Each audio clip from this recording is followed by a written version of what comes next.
Ese koko bantu bima usibye guharabika abantu, ubu koko wanywa miliyoni 8 mu ijoro rimwe ukayanywa ukayamara? Ubwo waba unywa bingana iki? Mbese ubwo ubundi waba unywa inzoga bwoko ki? Waba unywa Hennessy se, champagne, amarura cyangwa se wine nibyo byafata biru ya miliyoni 8? Keretse ahari ari ubukwe bw'ahari wenda mwazinywa da, kandi nabwo byasaba kuba washyizeho mikorofone nk'imwe iranga inama ngo uhamagare uciyeho wese azamo.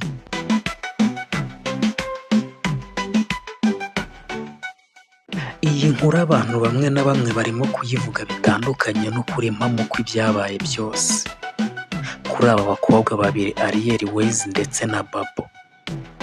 Ariko njyewe rwose ibyo ndimo mbabwira niko kuri mpamo kw'ibyabaye.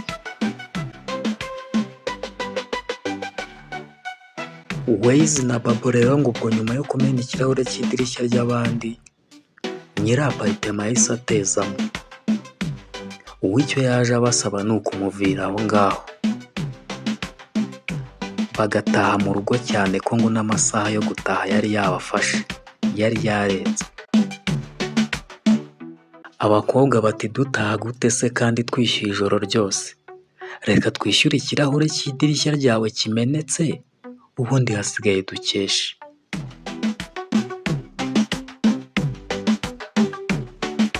Nyir'aparitema abakobwa bamunaniye bamubereye ibamba banze kuhava, yitabaza inzego z'umutekano polisi, aba arabahururije.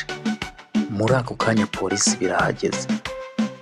Polisi ihageze ihita ibata muri yombi, ibajyana kuri polisi station ya Remera. Ngo kubaka izina si umukino harya, niko MC Mahoni Boni yaririmbye. Gusa kuko si ukuryubaka ahubwo ni ukurisenya. Nubwo abasitari hari igihe baba bibwira ko kuvugwa cyane ariyo hiti ndetse dega zimwe na zimwe bakanazikorera ubwende cyangwa nkana, ariko nyamara burya baba bisenya mpora.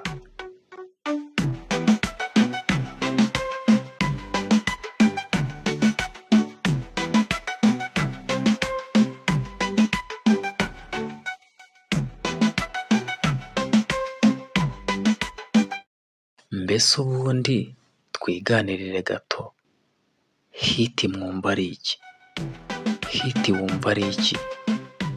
Hiti ituma abahanzi bambara ubusa, hiti ituma abahanzi batangamo abandi bitambo, hiti mwumva ari iki? Mumbwire.